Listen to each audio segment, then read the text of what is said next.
In the depths of history lies a chapter often overshadowed, a story demanding to be unveiled.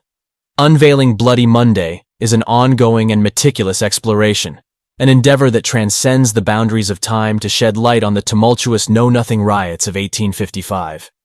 Unveiling Bloody Monday seeks to do more than recount past events. It's a journey into the societal dynamics, political influences, and human stories that shaped the Know-Nothing era.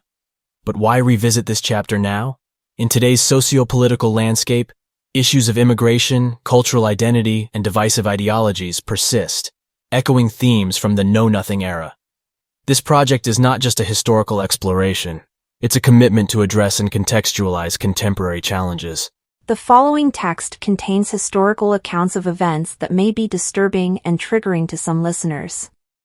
The content includes depictions of violence, bigotry, and hate speech prevalent during 1855. While every effort has been made to present these accounts in a respectful and informative manner, listeners are advised to exercise caution and discretion. The language and attitudes expressed in the historical sources quoted reflect the prejudices of the time and may be offensive to contemporary sensibilities.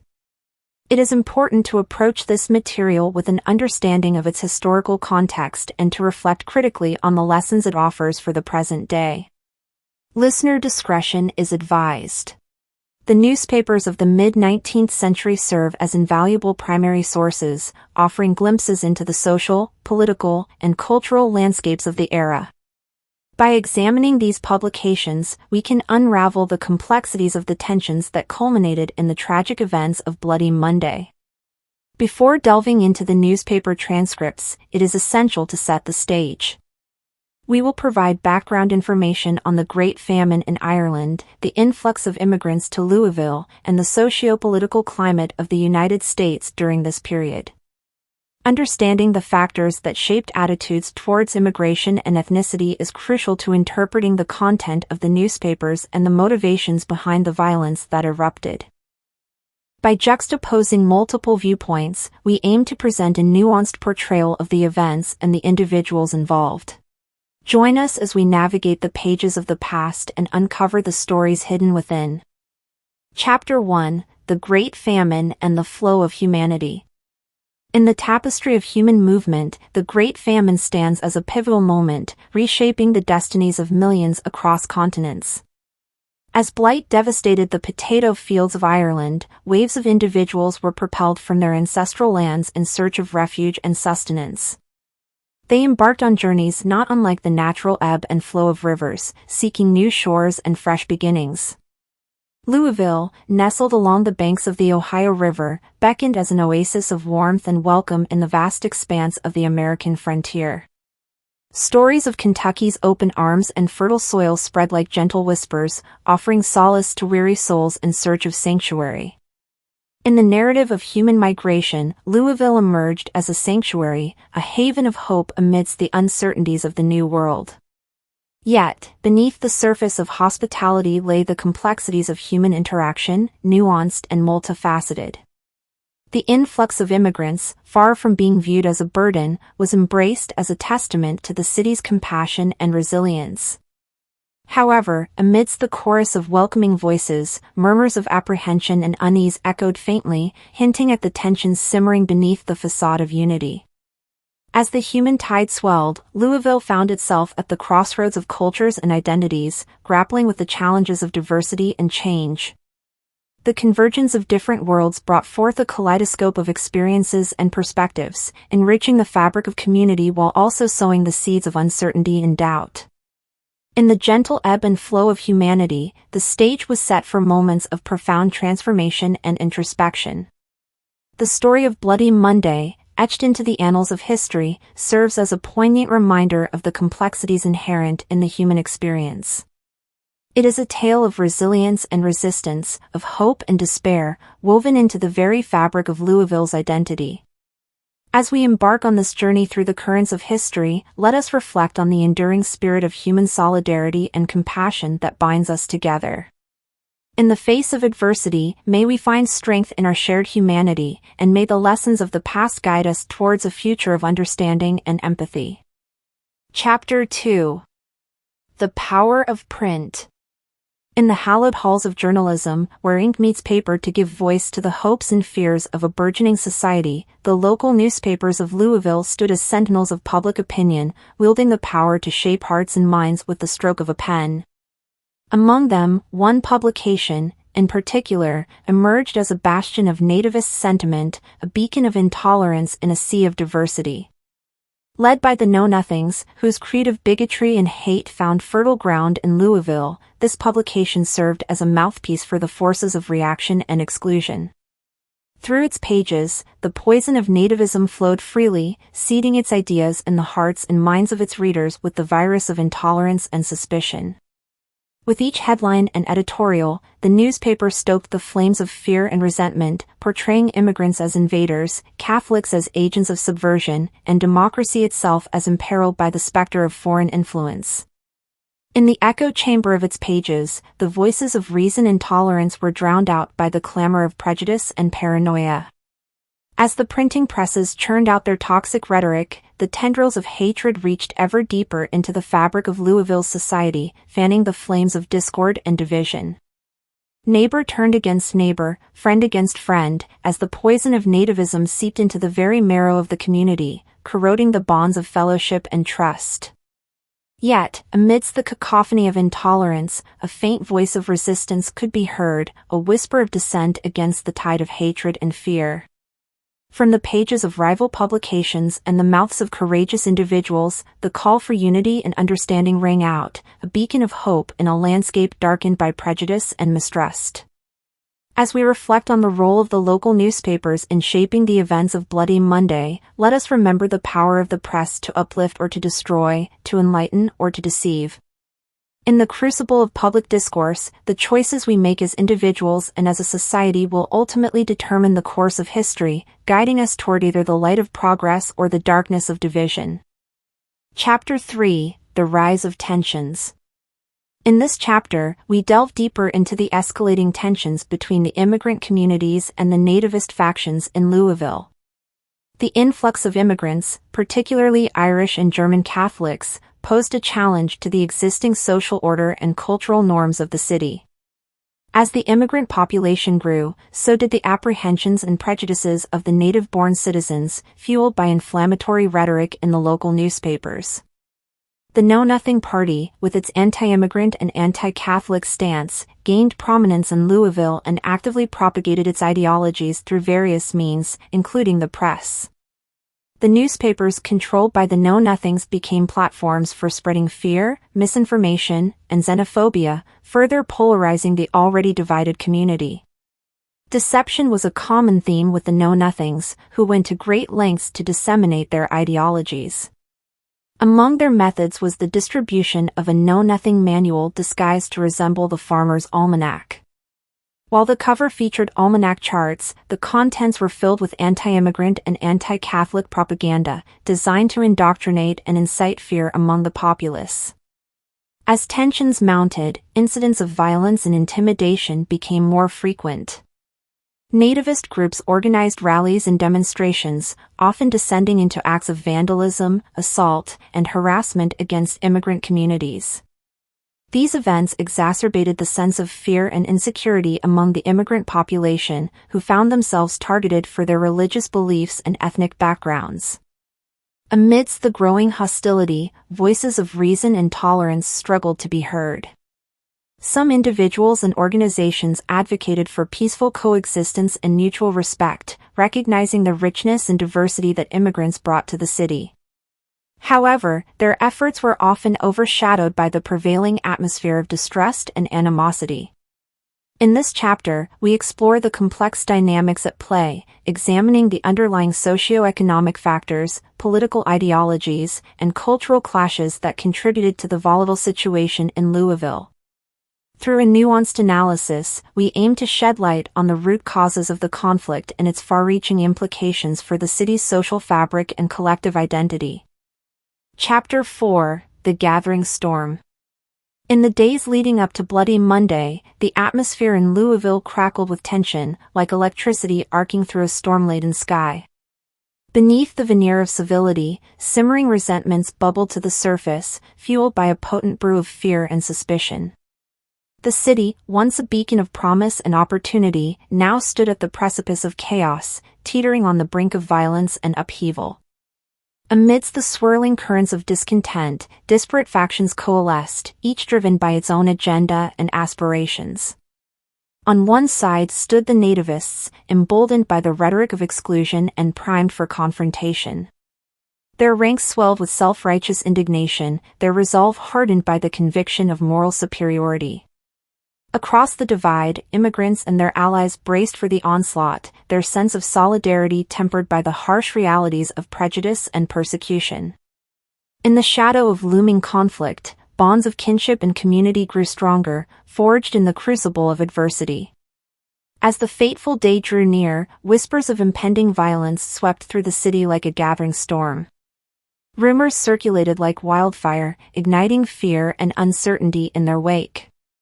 Streets once bustling with activity now lay eerily silent, haunted by the specter of impending doom. Against this backdrop of uncertainty, the local newspapers fanned the flames of discord, their headlines stoking the fires of animosity and division. With each passing day, the rhetoric grew more strident, the calls to arms more urgent, as if heralding the inevitable clash to come.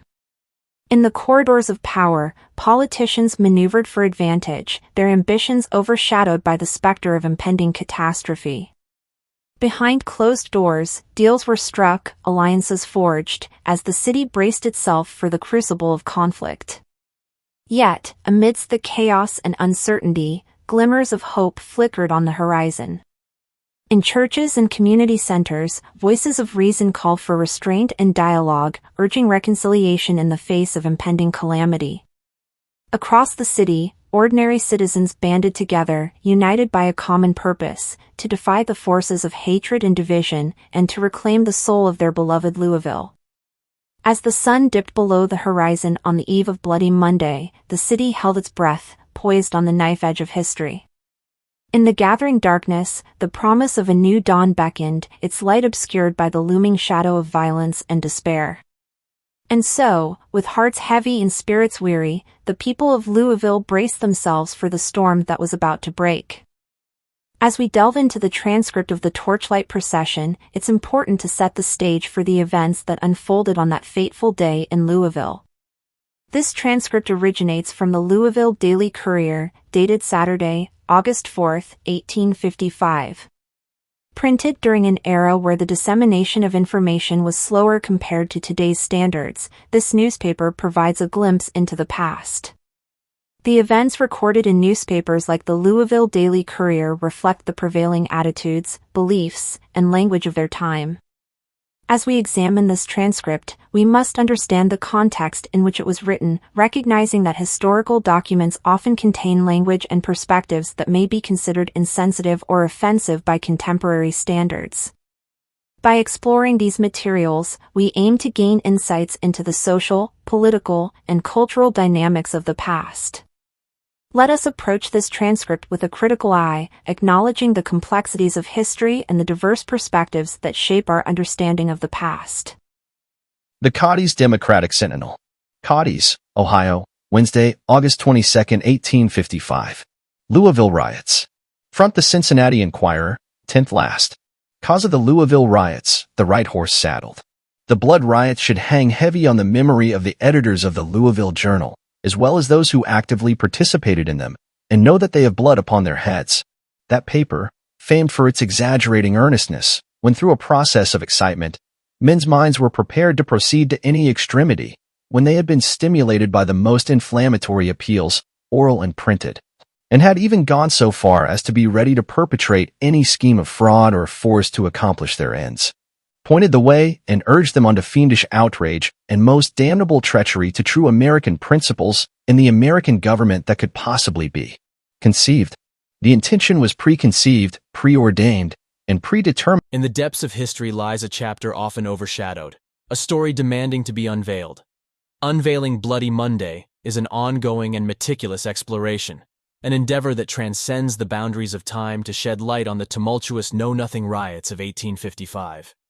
Our dedicated team, comprising historians, researchers, filmmakers, and archivists, is actively engaged in unraveling the intricate layers of nativism, anti-immigrant sentiments, and their enduring impact on American society. Unveiling Bloody Monday seeks to do more than recount past events. It's a journey into the societal dynamics, political influences, and human stories that shaped the Know-Nothing era. But why revisit this chapter now? In today's socio-political landscape, issues of immigration, cultural identity, and divisive ideologies persist, echoing themes from the Know-Nothing era. This project is not just a historical exploration. It's a commitment to address and contextualize contemporary challenges. In the depths of history lies a chapter often overshadowed, a story demanding to be unveiled. Unveiling Bloody Monday is an ongoing and meticulous exploration, an endeavor that transcends the boundaries of time to shed light on the tumultuous Know-Nothing riots of 1855. Our dedicated team, comprising historians, researchers, filmmakers, and archivists, is actively engaged in unraveling the intricate layers of nativism, anti-immigrant sentiments, and their enduring impact on American society. Unveiling Bloody Monday seeks to do more than recount past events. It's a journey into the societal dynamics, political influences, and human stories that shaped the Know-Nothing era. But why revisit this chapter now? In today's socio-political landscape, issues of immigration, cultural identity, and divisive ideologies persist, echoing themes from the Know-Nothing era. This project is not just a historical exploration. It's a commitment to address and contextualize contemporary challenges. Insinuated in the era of ruffians and bullies that they must succeed by force if necessary. The thing was done in 1839 when Mr. Guthrie and Colonel Frank Johnson were competitors for the state senate on a small scale, it is true, but it was the same game. It was repeated in 1844 in the contest of Clay and Polk, when the cry of "Move him" became a watchword among the creatures who, for years, have followed the lead in councils of the journal. Since the Know-Nothing organization, it has been its chiefest feature and strongest argument. Under the pretense of a secret police, of Americans protecting the polls and the rights of voters, a gang of ruffians were posted in every ward to facilitate the voting of Know-Nothings and retard the foreign vote, until at last it became hazardous for a foreign-born citizen to show himself either at the polls or on the street. The votes in the wards show this. What led to this state of things? Or, rather, what gave it countenance and backed it with encouraging smiles? The following portentous paragraphs from the Louisville Journal of the 6th, the morning of the election, will explain. Fellow citizens, shall the shouts of triumph that echo through our city tonight be raised by American voices, or shall they resound in the harsh tones of Ireland and Germany? Our friends must be prepared to stand up at the polls today in defiance of whatever they may meet with there. They may have to encounter brazen faces and brass knuckles. But our countrymen have encountered worse things in their contest with foreigners. As a general rule, it takes as long for one foreign-born citizen to vote as for four natives. Then ought the four Americans to stand back for the one foreigner, or the one foreigner for the four Americans? The Americans mean to be entirely pacific today, but they will vote. They may submit patiently to a great many inconveniences and discomforts, but they will vote. They may have to go through rain and hail, but they will vote. They may find serried hosts of Sagnic bullies and ruffians between them and the polls, but they will vote. They may have to encounter fire and steel, but they will vote. The Sagnicts, including the foreign-born population, have sworn that they will vote this morning before the Americans do.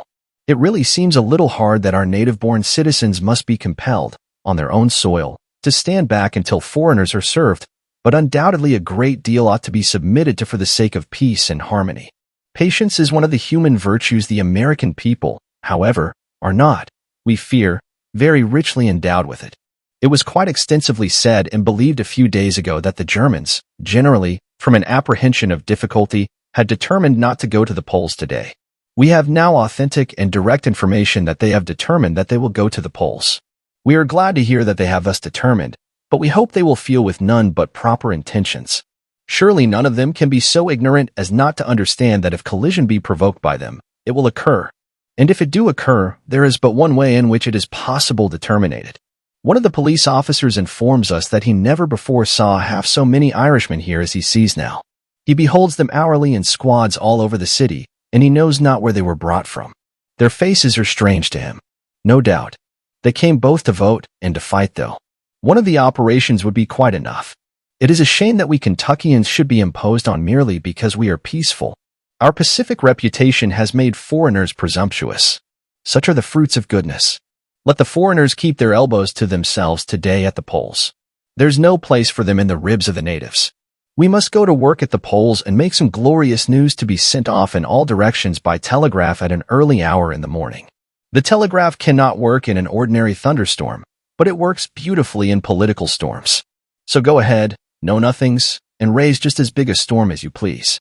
They did raise a storm that Louisville will not soon forget, a storm that the editors of the Journal should remember in the sackcloth and ashes of sorrow and shame during the rest of their lives. Was there ever anything more atrocious than the sentiments conveyed in the paragraphs we have quoted?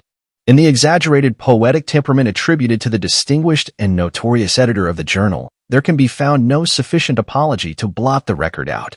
Could one think it possible that the same sheet, which only a few short years ago echoed the rich Irish brogue and sweet German accent, would now speak so flippantly of harsh tones of Ireland in German?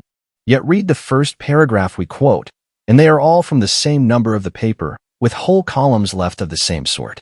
See with what keen relish the bloodhounds are put upon the scent. How trippingly upon the tongue are the words brazen faces and brass knuckles, and worse things spoken. How plainly is the course to be pursued indicated. How carefully are they reminded of Sagnic bullies and ruffians, who may be between them and the voting table, and that fire and steel might be there too. It is said, too, to be very hard that our native-born citizens must be compelled on their soil to stand back until foreigners are served. Who draws distinctions between voters, between citizens, between those who have fulfilled all the necessary obligations and are entitled to all the privileges, and the native-born citizen? Let it not be denied again by those who can in any way countenance or stand allied to the Louisville Journal. The unmanly, ungenerous, flagitious mode of pointing the public mind in the direction of innocence, with a view to make it appear guilty, and, in anticipation of an event determined upon by the other party, was borrowed from this city, which passed through somewhat similar scenes, but our misguided people, though wrong, were not so cowardly, because in numbers and strength they were more nearly matched by those they wished to oppress. See what the Louisville Journal indicates must be done. The Germans are going to the polls. It takes them 4 times as long to vote as yourselves. They ought to stand back till you are served first. If collision be provoked by them, it will occur. Let them keep their elbows to themselves. There's no place for them in the ribs of the natives. It is a shame that we Kentuckians should be imposed on merely because we are peaceable. This is the language of the Louisville Journal. The course to be pursued had been agreed upon in the councils, and the Journal called on them to obey. Too well they did obey, and if ever there was an instigator of murder who deserved punishment, it is the black-hearted villain who, by these incendiary appeals, urged his countrymen to desecrate and destroy everything sacred to freedom, and to bathe their hands in the blood of their fellow citizens, while they applied torches to their dwellings, and rang yells of triumph in the ears of the terrified wives and fatherless children. Here is another picture to look upon, from the same number of the same paper. We are glad the Germans have made up their minds to go to the polls today. It is their right to go. We hope, however, that they are going in obedience to the promptings of their sense of propriety and not at the instigation of the Sagnic ruffians and bullies who are well known to have organized a fighting band here for the work of the day. Let the Germans go by all means to the polls, and if there is time for all to vote, let them be sure and vote. But we cannot resist the conviction that, if there shall not be time in any particular ward to take the votes of the whole voting population, if a portion for the want of time must be debarred from the exercise of the elective franchise, then every consideration of courtesy and propriety and right strongly and imperatively demands that the foreign-born citizens, comparative strangers to our country and its institutions, mere guests as it were upon our country's soil, victims hospitably received here in their flight from European despotism, should of their own free accord stand back until the native-born citizens shall have recorded their suffrages. We hope, and we have a right to expect, that they themselves, in spite of the inflammatory appeals of selfish and malignant demagogues, will take this view of the matter. It is the right view. We commend the above to the special attention of our German fellow citizens, who may be faltering in their democratic principles and inclined to lean to those who are attempting to break down the democratic organization, and with it destroy all equality among American citizens. Yeah, if not ignore and set aside all their rights? Does it not say, "You shall not vote before I go"? The Evansville Daily Journal. Volume, August 15, 1855, Image 2. From the Library of Congress. Infamous fraud. The telegraph operator at Louisville, doubtless hired by the know-nothing leaders there to do, has telegraphed all over the country a false account of the elect riots in that city. It is made up entirely. From the statements of the Louisville Journal, the most corrupt and unprincipled paper in the country, which did everything it could to incite the riots, and then afterward tried to lay the guilt upon the innocent party. Had we seen the Telegraphic Dispatch before it appeared in our columns, it certainly would not have obtained admittance there. We regret it as a great imposition that such lying stuff should be sent out in order to forestall public opinion and put it upon the wrong scent. Clip from the Cincinnati Enquirer. This is by no means the first notice we have seen from the Sagnix papers, calling these Telegraph reports a false account. Indeed, we have seen articles charging the operator and news gatherer at Louisville with being know-nothings, dispatches, etc., etc. Every dirty Sagnic paper ever so far as New York appears to have taken a special pleasure in abusing the operator at Louisville for sending abroad dispatches stating the riots were commenced by the foreigners. Now we wish to stick a fact in the faces of these rascally old-line editors before they go further on that subject. We wish to tell them the fact that the chief operator in the telegraph office at Louisville, the very man who sent off every line of these dispatches and who helped gather them, is an old line, out and out, all over Democrat, and always has been and probably always will be. The dispatches sent to the New York papers, giving detailed accounts of the riots, is as nearly correct account of the whole affair and of the origin of the riots as any we have yet seen. Yet because the reports charged foreigners as being the Americans, even the New York Tribune had the unfairness to charge the dispatches were sent by the know-nothing telegraph reporter. We can assure the Cincinnati Enquirer that it henceforth it deals in no greater lying stuff than dispatches sent from the Louisville Telegraph Office. The character of the paper will very materially change. As an eyewitness at Louisville during the riots, we pledge the Cincinnati Enquirer that the only approach to the truth in reference to those riots which we have seen in the Enquirer columns were those identical dispatches sent to the Cincinnati press by an unflinching old-line Democrat. The Louisville Daily Journal. Tuesday, August 7, 1855. Page 2. Original transcript. Column marked, Louisville.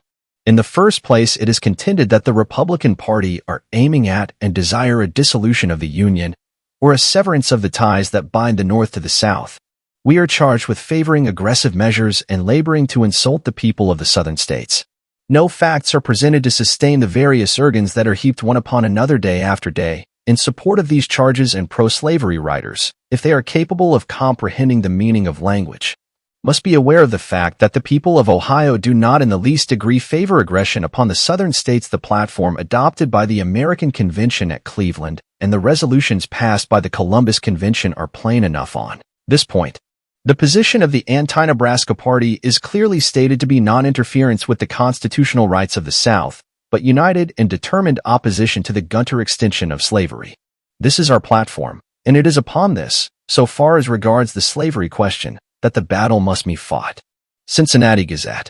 The entire press in the northern states that favor the new abolition party, which has lately assumed the name of Republican, abound with passages like this taken from the Gazette. At the logy asterisk of this party, Southern men are amazed, and are at a loss whether to attribute their strange proposition to cool impudence or ignorant simplicity. We beg pardon if the terms are harsh. This Cincinnati editor, for instance, tells the South with all the apparent earnestness of one who thinks himself vindicating truth and justice, that the Anti-Nebraska Party do not intend to interfere with the constitutional rights of the South, but is determined that slavery shall not be extended over any more territory. It seemed that this party entirely ignores any constitutional right of the South to any participation in territory that may have been, or that thereafter may be acquired by the United States, no matter how much territory the country may acquire. Southern blood or Southern treasure may be used to acquire it, yet, when it shall have been obtained, it must all be for the use and benefit of the people of the North. It is a libel on the justice and the intelligence of the framers of the Constitution to charge them with having framed a Constitution and inaugurated a government capable of perpetrating a wrong so vile, or of sanctioning a principle so palpably unjust. A government, based upon a principle so unjust, so unequal in its operation, so injurious to a large portion of its own people, could not long exist, for the reason that it would not be worth preserving. The people of the South Pool that it would be an outrageous and insufferable violation of their constitutional rights for the people of the North to deny admission to a state into the Union merely because it applied for admission with a constitution recognizing slavery. And it is mere mockery, the veriest trifling for the editors of the Free Press to assert that such a course would not be, in spirit and in substance, an interference with the constitutional rights of the South. In the absence of any restriction in the constitutional rights of the South. In the absence of any restriction in the Constitution of the right to make or admit slave states, the right exists in Congress, for the Constitution confers on Congress the right to admit new states, with any qualification as to whether they shall be free or slave states. Congress has no other power than merely to admit or exclude a state that asks to be admitted. There is nothing in the Constitution of the United States which give to Congress the right to legislate as to what shall or shall not be property. Property, its rights, its duties, its description, and its liabilities are all placed under the control and jurisdiction of the local governments. This is just as true of the territories as it is the states, and no one questions the correctness of the proposition as to the states. We presume that everyone will admit that there is no power given by the Constitution to Congress to compel a territory to form itself into a state, opt a constitution, and apply for admission. A territory may remain outside of the Union for 1 or for 100 years, as its people shall elect. But the people must of necessity have a government during that time, and there is nothing to prevent them from forming on to suit their own views. In framing that government, the people will of course have the right to settle all questions and make all laws relating to property, defining what shall be property and how it shall be held. And if in the exercise of that right they choose to establish property in slaves, they have the unquestionable right to do so after they have done this. They have the right to ask for admission into the Union, and to refuse them merely because they had exercised an undoubted right would be unjust and contrary to the spirit of the Constitution. The practical and successful exercise of the power of the free states to prevent the admission of any more slave states would surely result sooner or later in the dissolution of the Union. The riots yesterday, we deeply regret having to record the scenes of violence, bloodshed, and house burning that occurred in our city yesterday. We cannot now express our great abhorrence of such things, nor can we find space in which to say what we would wish to say on this subject. Terrible responsibility rests upon those who have incited the foreign population of the city to the deeds of violence, which were the commencement of the riots in the 1st and 8th wards. We are confident that those riots were not occasioned by anything that happened at any of the several voting places. The election throughout the city, as far as we can learn, had passed off with universal quiet, with the exception of a brutal outrage in the 1st ward, of which we shall speak presently, and some fighting at the 8th, in which no one was much hurt. The riots were occasioned by indiscriminate and murderous assaults committed by foreigners, chiefly Irish, upon inoffensive citizens peacefully attending to their own business, at some distance from any of the voting places.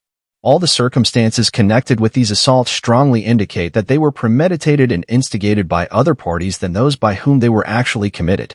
We are not now prepared to say that they were the consequences only of the incendiary appeals, for some time past, publicly made to our foreign population by some of the leaders of the anti-American party, or that they were instigated by direct instructions of men with fiendish hearts, Irish, who made these attacks. All the facts will probably be ascertained judicially, and then the responsibility will rest where it properly belongs. The circumstances, as detailed to us, and the confessions of some of the miserable wretches who were made the victims of their insane folly and murderous violence, show that these assaults upon unoffending and innocent native-born citizens were premeditated, and that the blame attaches to others who are as yet unnamed. We have not now time to give details. We assert, however, and are sure that it will be proved by respectable witnesses, that every act of bloodshed was begun by foreigners. In every instance where mortal violence ensued, the beginning of the riots was an unprovoked slaughter by foreigners of peaceful Americans quietly passing in the streets at a distance from the polls. This infuriated the populace, and prompt and terrible resort to mob violence, by which many foreigners were killed and much property destroyed, was the consequence. In the 1st ward, about 9 o'clock in the morning, while the election was proceeding quietly at the polls, Mr. Geo Burge, a respectable and quiet American citizen, was brutally assaulted by a party of Irishmen on Jackson Street, between Jefferson and Green, without having given any provocation. He was knocked down and horribly beaten with stones and clubs.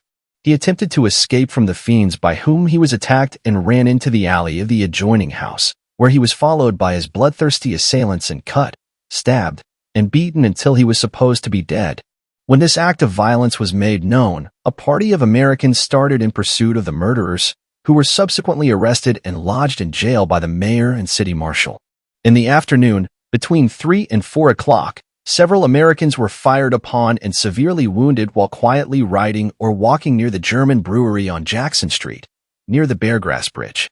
Among these were some gentlemen from Jefferson County and several respectable citizens. One gentleman who was fired at was riding in a buggy with his wife seated by his side. About the same time, a perfect shower of shots and bullets were rained upon every American passerby from the windows of some houses occupied by Germans upon Shelby Street, in the neighborhood of Madison Street. As soon as these occurrences were made known, it was ascertained that large bodies of foreigners, armed with shotguns and rifles, had assembled in the neighborhood of the brewery and also on Shelby Street. An indiscriminate slaughter of American citizens was apprehended. An immense crowd of excited, maddened, infuriated Americans assembled. They were fired at from the windows of the brewery and the houses on Shelby Street, and in seeking to arrest these offenders, several men were badly wounded, and the incensed and infuriated mob burned the brewery and sacked the houses from which the shots were fired. In the 8th Ward, the most serious disturbances occurred about 6 o'clock in the afternoon. A Mr. Rhodes, in company with 2 friends, all American citizens, was quietly passing upon Main Street, near Chapel, when they were set upon by a party of 10 Irishmen, who, with horrible oaths, swore they would clean the streets of every American. 15 shots were fired upon them. Rhodes was killed, and both his companions badly wounded, one of them seriously. The Irishmen then ran up Chapel Street, and on being pursued, took refuge in a house at the corner of Chapel and Market Streets. From there, several shots were fired by the inmates, by which several American citizens were wounded, and 2 were killed, Mr. Graham and Mr. Hobson. The firing from this house continued for some half an hour. The Irish were armed to the teeth with firearms of every description, while the Americans were almost entirely unarmed and were obliged to go to their homes to procure arms to defend themselves and their friends from the murderous fire of the insane wretches who had made this attack upon them. Between 6 and 7 o'clock, a sufficient force had assembled to capture the murderer of young Graham. An attempt was made to hang him, but we learned that he is still living. In the meantime, a fusillade of shotguns and rifles was kept up against any American passing by the row of houses at the corner of 11th and Main, belonging to an Irishman named Quinn, a brother of Father Quinn, a Roman Catholic priest. Several Americans were wounded by shots fired from these premises, and the attention of the crowd was given to them. They were filled with Irishmen and loaded arms, as the sequel proved beyond a doubt. An attempt was made to drive them out, and the houses were fired. Whether on the inside or outside we do not know. While burning, the frequent reports showed that they were well provided with firearms, and the confessions of a poor miserable devil who was rescued by Captain Stone proves that they were filled with arms and contained 13 kegs of powder provided for the occasion. The houses are still burning as we write, and the riot is not yet subsided. We have neither space nor time to enter into any particulars. We will attempt to do so tomorrow. A number of Americans were slain by the foreigners, and a number of foreigners met by heavy retribution. We do not know how many have been killed, but have already heard of some 12 or 15 in all, and some 12 or 30 have been more or less dangerously wounded. We will give details tomorrow. The Louisville Courier. August 8, 1855. Page 4. Original transcript. The Louisville Courier. August 8, 1855. Page 4. The Reign of Terror. Louisville under mob law. Full particulars of the election riots, homes destroyed, list of killed, horrid butchery, etc., etc. We were prevented yesterday morning from detailing the facts connected with the proceedings of Monday by the threats against our property and employees made by the Know-Nothings rioters. These acts of intimidation were of such a nature that, knowing the desperate character of those who composed the wicked mob, we did not feel it just to place the lives of our workmen in imminent jeopardy by exposure to unprovoked assaults. No serious demonstration, however, was made, although at different intervals during the night, gangs of rowdies passed up and down in front of our office, armed with guns, clubs, brickbats, reconnoitering the premises preparatory to an attack. Should that have been deemed proper by the ringleaders? We waited in vain for the assailants until daylight. Yesterday, we used every exertion to ascertain the entire and exact truth with reference to the inception and conduct of the murderous riots, and we feel satisfied that we are now enabled to state facts as they occurred. At none of the places of voting, save the 6th Ward, was there any unusual degree of disorder. In fact, there was but little opportunity for fighting, as the polls in every ward had been taken possession of by Know-Nothings, and though, with the exception of the 6th, they used no violence to hinder anyone in the exercise of the right of suffrage, they did that which was worse. Every possible obstruction was thrown in the way of those voting who were not recognized as know-nothings. Large crowds were stationed at the entrance to shove back Preston voters, while side and back doors were provided for marshal men. In this way, unusual facilities were extended to the members of the American Party, being in itself an outrageous course of action, with full complicity in which we charged the know-nothings officers of the election. In the 6th Ward, one of the most quiet and respectable in the city, foreigners were driven from the polls and then beaten for presuming to do that which the Constitution grants them. About the courthouse, there was stationed during the day a party of worthless bullies who disgraced the city by their demoniac yells and acts of vandalism. The first severe fighting occurred near the corner of Shelby and Green Streets, about 11 o'clock in the morning. In this, Germans, Irish, and Americans actively participated. The foreigners were worsted, and several of them, taking refuge in a house, had to escape the rearway with broken bones and bruised bodies. This partially subsiding, a German fired his gun at a carriage in which a lady and gentleman were riding. Another man was likewise shot while driving along in his buggy. Intelligence was immediately communicated to the Lafayette and Kentucky engine houses, and instantly a force was armed and marching toward the scene of the reported outrages. Going up Shelby Street, this body of men and boys became wild with excitement, and when they reached Green Street, they were panting for blood. Here it was that while the preliminaries of battle were being arranged, the Americans received a volley of shots. Joe Selvage received 10 shots. Frank Stout was shot slightly in the arm and side. William Richardson received a charge of small shot indiscriminately over his body. Vard Morris was slightly injured, and William Atkinson received several bad wounds. In the same melee, Mr. Ether was wounded by a ball that crushed the bones in one of his legs, rendering amputation necessary for the safety of his life. Having dispersed the Germans, the mob immediately went to work demolishing the corner coffee house, kept by Christ Meyer. The windows and doors were broken in, the counters and shelving demolished, the furniture smashed up, and the inmates forced to flee. In a short time, this army of vandals, receiving constant armed accessions from all quarters of the city as the news was spread, took up its march, stopping next at Conrad Koziu's corner of Walnut and Shelby, who was sitting in his house quietly enjoying his pipe and beer. His neighborhood had not previously been the scene of any disorder, and he had particularly abstained from going upon the street during the day. No attention, however, was paid to Mr. Kinsler's good behavior. The property for which he had previously worked was heavily demolished, his furniture cut in pieces, and the lives of himself and family threatened. At this point, a fight occurred in the street, in which a German residing on Shelby and Madison Streets was killed, and several injured. E.M. Sotkamp, a German baker on Walnut Street, received several cuts in the head. Having finished the work of destruction at poor Kitzler's, the mad mob pushed further out Shelby Street and had nearly reached the Catholic Church, which they proposed sacking and burning, when Mayor Barbie appeared in the crowd.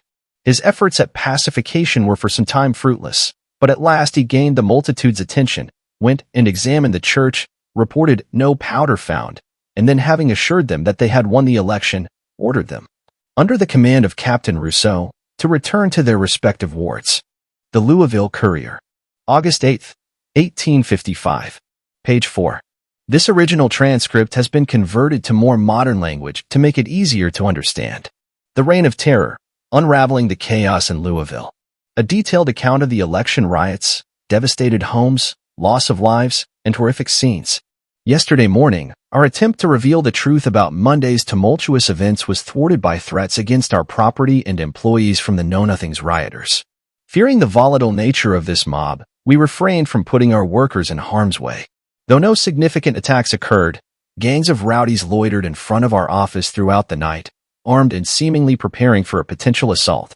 Despite our vigilance, no assailants materialized by daylight. We spared no effort yesterday to uncover the full truth behind the murderous riots, and we can now present a detailed account of the harrowing events. With the exception of the 6th Ward, where disorder was evident, most polling places saw little disturbance. However, the Know-Nothings, who had assumed control of the polls in every ward, obstructed non-members. While violence wasn't directly employed against those attempting to vote, the Know-Nothings' discriminatory actions were inexcusable, and we hold the election officers complicit in their actions. In the normally quiet and respectable 6th Ward, Foreigners were forcibly expelled from the polls and subjected to beatings merely for attempting to exercise their constitutional rights. Near the courthouse, a group of unruly individuals engaged in demoniac yells and acts of vandalism, tarnishing the city's reputation. The first major clash erupted around 11 a.m. near the corner of Shelby and Green Streets, involving Germans, Irish, and Americans. The foreigners suffered defeat, and some sought refuge in a house, escaping with injuries. Subsequently, a German fired at a carriage carrying a lady and gentleman, and another man was shot while driving his buggy. Upon receiving intelligence, forces were dispatched to the reported scenes of outrage. As they approached Green Street, the group became increasingly agitated and eager for violence. Americans endured a volley of shots, resulting in injuries and casualties. The mob then turned its attention to a coffee house, demolishing it, and proceeded to Conrad Cozier's residence, threatening his life. A violent street fight ensued, leading to the death of a German resident and injuries to several others. The mob continued its destructive path until it almost reached the Catholic Church, where Mayor Barbie intervened. After assuring the crowd of their election victory, he ordered them to disband and return to their respective wards under Captain Rousseau's command. The Daily Union, August 18, 1855. Page 1. Public Opinion and the Louisville Tragedy. If it needed a new atrocity to establish the Know-Nothing Party as the most infamous and abandoned coalition that has ever cursed a free country, the attempt to remove the responsibility of the Louisville tragedy from Prentiss and his followers, and to fasten it upon the Democrat, would complete the work. But however this scandalous attempt may be assisted by the Know-Nothing press elsewhere, it cannot deceive unprejudiced and tranquil observers. As an evidence of the sentiment of disgust and horror which the Louisville murders have excited throughout the country, the following extracts from Whig and Independent papers are conclusive. From the New Bedford, Massachusetts, Mercury. A new feature in the case. One of the causes of the Louisville riots was unquestionably the fact that the polls were kept open but 13 hours, and that was difficult for all the voters to get in their ballots under this arrangement. Whereupon it gravely said by the Know-Nothing papers citizens ought to stand back and let the Americans have the first chance. A more absurd doctrine was never uttered. The ballot is a really democratic institution. It is founded on the absolute equality among all the participators. No matter how much or how little the right of admission to its privileges may be restricted, it is to all once admitted thereto precisely the same power. The vote of John Smith, laborer, and of John Jacob Astor, millionaire, are of the same weight and the same value. The ballotings of senators in their hall and of citizens on a prairie are founded on precisely the same principle. Not one of the accidents of a man, or of his moral qualities, attaches to the piece of paper be puts into the box. No one can say that his vote more than another's has brought about an election. Hence there can be no privilege of priority. We'll have known the FLRSD vote to be conceded to age and worth as a simple token of involuntary respect, but never yielded as a right. The aged revolutionary veteran totters through the crowd of his admiring and levering fellow citizens, who make a way for him with that instinctive regard for his long gray hairs and long usefulness which we pray heaven may always be given by American voters. But he can claim no prescription for it, any more than for the feeling which prompts it. In Louisville, it seems, the foreign-born voter was told to stand back from the polls, at the risk of losing his vote, till his opponents got through. No wonder there was rioting, no wonder that in a city where the police were culpably deficient in their duty, men took the law into their hands and sought to recover their violated rights by armed violence. Such scenes will occur whenever and wherever any attempt at a similar wrong is attempted. The Native American Party is growing overbold. It may endeavor to control the car of state. That is open to all parties and is but the necessary result of our political system, but when it attempts to assume to itself all power, to make the ballot box its own exclusivo property, and to plant its armed guards around the polls, it is a tyranny worse than any Inquisition or Jesuit order that ever existed. The statement of Bishop Spalding with regard to his own conduct and that of his clergy is a clear, manly, and Christian one, and is in beautiful and honorable contrast with the bitter and disingenuous course of his adversaries. Toleration, though free light of reason, and the holy influence of the Bulble are the weapons with which alone Romanism can be successfully fought. Persecution and bigotry will only strengthen the hands of the enemy. From the Buffalo Republic, Independent. The Louisville riots, the cause. We have endeavored to ascertain which party was the aggressor in the election riots at Louisville a few days since, and we are sorrowful from the various statements in the public journals of that city, that the Know-Nothings originated the deplorable tragedy there. Though Know-Nothing paper boldly avers that in every instance of a disturbance there the Irish and Germans were the aggressors, firing from their houses on peaceable and unoffending citizens and manifesting a disposition to provoke an outbreak and a riot. While one Whig and two Democratic papers charged the whole blame upon the Know-Nothing party. The newspaper evidence, therefore, is decidedly against the Know-Nothings, to say nothing of the fact that the Irish and Germans form but a small portion of the population of Louisville, and that they would not be likely, knowing their numerical inferiority, to provoke a bloody riot. Most of the accounts, too, concede that the Know-Nothings organized bullies to stand at the polls and to prevent the voting of adopted citizens. This in itself was an aggressive act, well calculated to provoke violence. The vote was small, large numbers of people staying away from the polls for fear of trouble. Is it likely that, if the foreigners and Catholics were too much alarmed to try to exercise their right of suffrage in an exciting election, they would at the same time seek and provoke a bloody affray in which they were sure to be overborne by overwhelming numbers? It appears, too, that most of the fighting occurred at a distance from the polls, and that most, if the foreigners who perished were slain in their own houses, and some of them burned to death amid the wreck of their own homes, again. It appeals that one Catholic church was with difficulty saved from destruction by the mob, though the mayor and two councilmen examined the church and then declared to the rioters that there were neither men, nor arms, nor powder in it. Does that look like aggression on the part of IHE foreigners and Catholics?